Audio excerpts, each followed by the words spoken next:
ओम सुमुखश्चैकदन्तश्च कपिलो गजकर्णकः लंबोदरश्च Victo विघ्ननाशो विनायकः धूम्रकेतुर्गणाध्यक्षो बालचन्द्रो Gajanan द्वादशेतानि नामानि यावडे शृणुयादपि विद्यारम्भे विवाहे च प्रवेशे निर्गमे तथा संग्रामे संकटे चैव विघ्नस्तस्य न जायते। 4 तारीख की और वृषभ राशि वालों के लिए कैसे ग्रहों का योग बन रहा है वो भी जान लीजिए।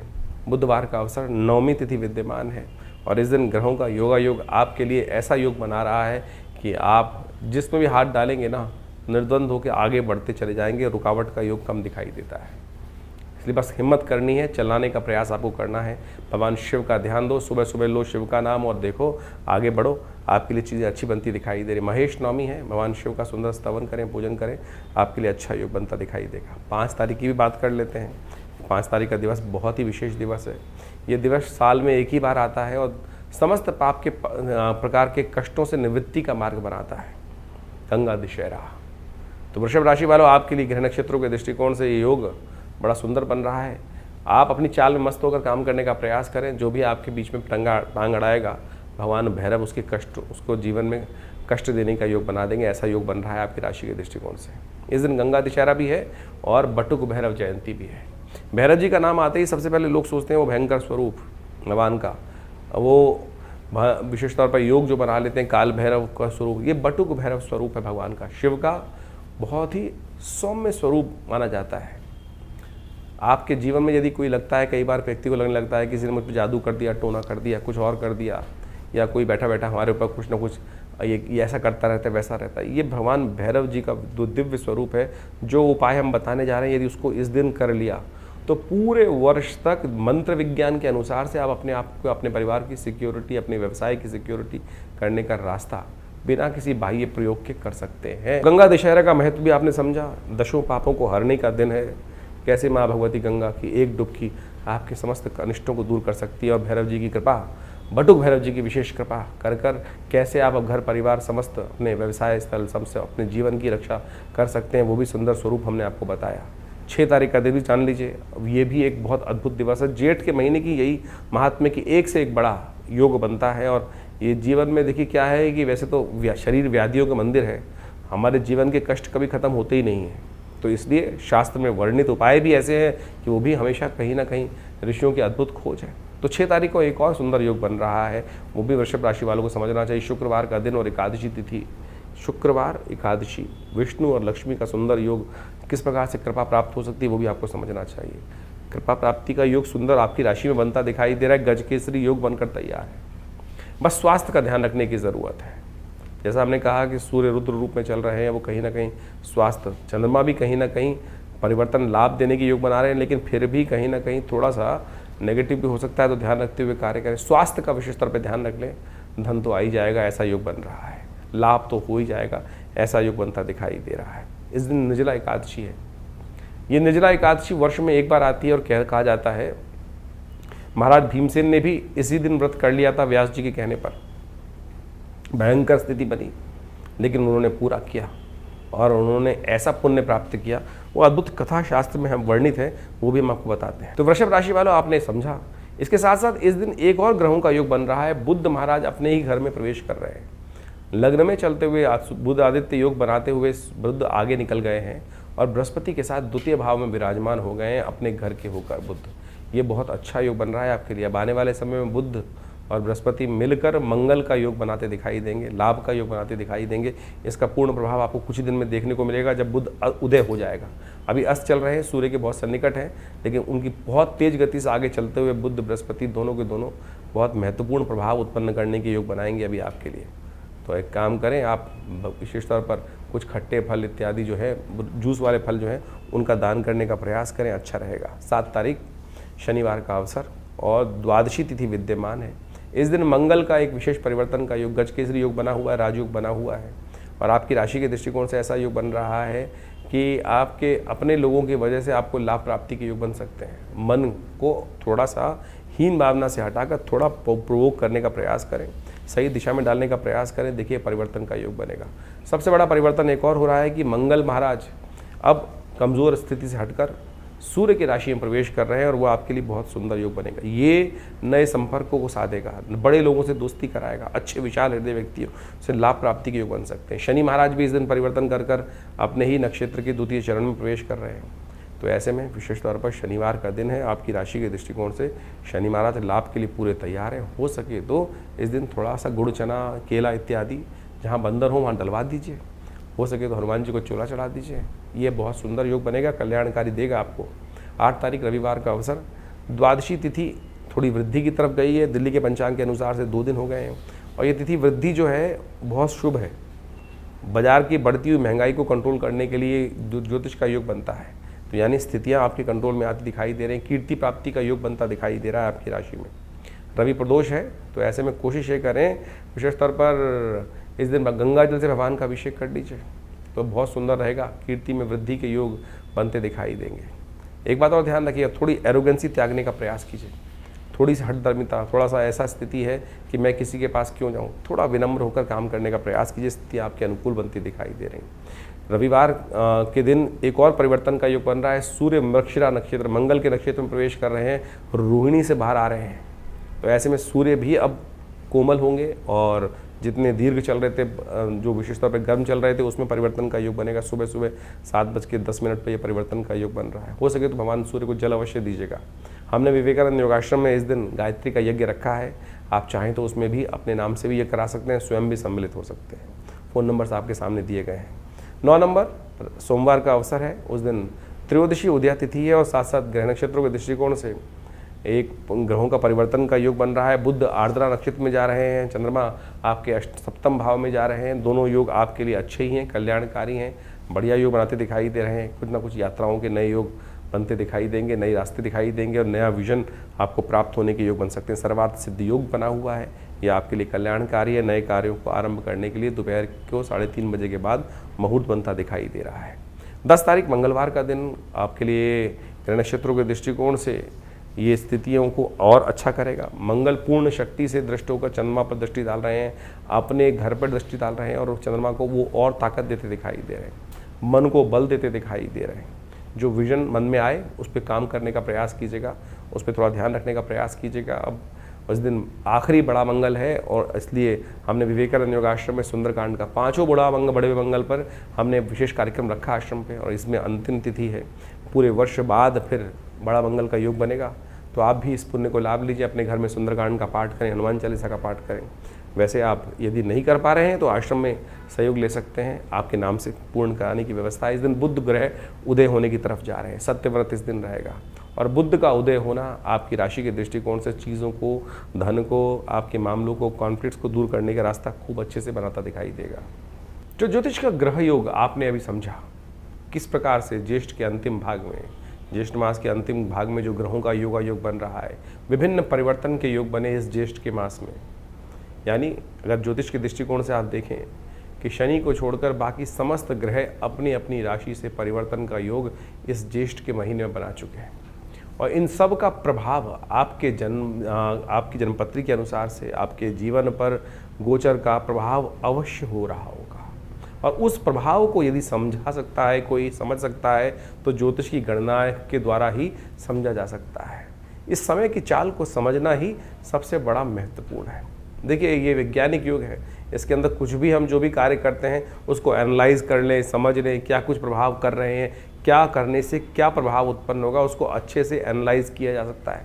आधुनिक विज्ञान ने यही समझाने का प्रयास किया और ज्योतिष विज्ञान भी आधुनिक विज्ञान के साथ साथ उन दैविक योगों को आपके मत में, आपकी मति में, आपकी बुद्धि में डालने का प्रयास करता आया है कि क्या ग्रहों का प्रभाव किस प्रकार से आगे आने वाले समय में होने वाला है और उसको समझकर जो बुद्धिमान व्यक्ति उसका लाभ उठाने का प्रयास करते हैं वो जीवन में सफलता को प्राप्त कर लेते हैं। भ्रांति करने वाले, अनेक प्रकार से कटाक्ष करने वाले इस संसार में सदा हैं, सदा रहेंगे ही। कई लोगों की भ्रांति हर क्षेत्र में होती है। वैज्ञानिक तरक्की हो रही है तो क्यों हो रही है, उसका क्या लाभ है, क्यों करनी है, किस प्रकार से करनी है, गाड़ी आई तो क्यों आई, विमान बने तो क्यों बने, दवाइयाँ बनी तो क्यों बनी, किस प्रकार के कटाक्ष लोग करते रहेंगे। जिन्होंने कहा कहना है, कुछ ना कुछ कटाक्ष निकालना है, कुतर्क करना है, वो करते रहेंगे। बुद्धिमान व्यक्ति उन कुतर्कों पे ध्यान नहीं देते और अपनी आगे गति बढ़ाने के लिए जीवन में हर प्रकार से सद्मार्गों पर चलने का यथाउचित भाव से प्रयास करते हैं।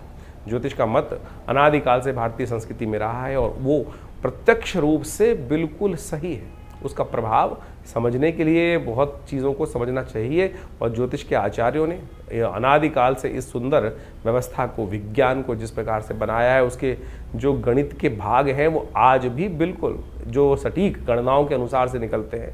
सोचें कि अनादिकाल में जिस प्रकार से हमारे ऋषि मुनियों ने केवल गणित के सूत्रों को लगाकर उन व्यवस्थाओं को, आकाशीय मंडल में घटने वाले उस योग को उन गणित की गणनाओं के माध्यम से जो कागजों पे उतारा, वो बिल्कुल आज भी प्रत्यक्ष रूप से 100% सत्य निकलता है। इसको भी आपको आश्चर्य के तौर पे स्वीकार करना चाहिए। तो फिर कैसे विज्ञान नहीं है? तो तथाकथित तौर पर बहुत सारे लोग अनेक प्रकार से आपके मनोमस्तिष्क में विडंबनाएं उत्पन्न करने का प्रयास करेंगे। बुद्धिमान व्यक्ति अपने जीवन को सही राह पर डालने के लिए इस विज्ञान का लाभ लें और उससे, हाँ, कई बार ऐसी समस्या हो जाती है कि हम कई प्रकार से भ्रांति में फंस जाते हैं। अब ज्योतिष के अंदर एक कारण जानने का रास्ता बचा है कि जीवन में घटना क्यों घट रही है। ज्योतिष के अंदर जो योगायोग है उसको कर्म के द्वारा बदला जा सकता है। कि सैद्धांतिक तौर पे मान लीजिए आपकी जन्मपत्री में कई बार क्या होता है कि किसी कुंडली में बहुत अच्छे योग हैं, किसी कुंडली में बहुत खराब योग हैं, लेकिन फिर भी वो अच्छे योग कार्य नहीं कर रहे हैं और जो खराब योग हैं उनका प्रभाव जीवन में ना चाहते हुए भी हो रहा है। कारण क्या है? कारण है कर्म, सही दिशा में किया गया कर्म।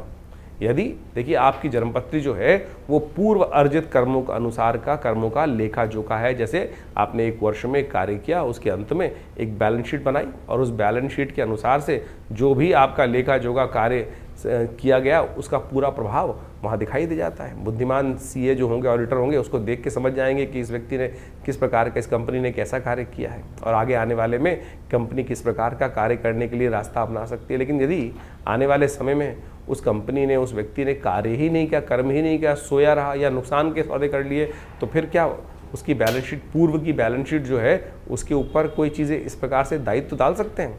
तो वही प्रभाव आपकी जन्मपत्री का है कि आपकी जन्मपत्री जो जन्मकालीन समय में बनकर आई है वो पूर्व अर्जित कर्मों का लेखा जोखा लेके आई है। जिस दिन से आपका जन्म हुआ उस दिन से आपके ग्रह योगों के साथ साथ आपका कर्म जुड़ जाता है।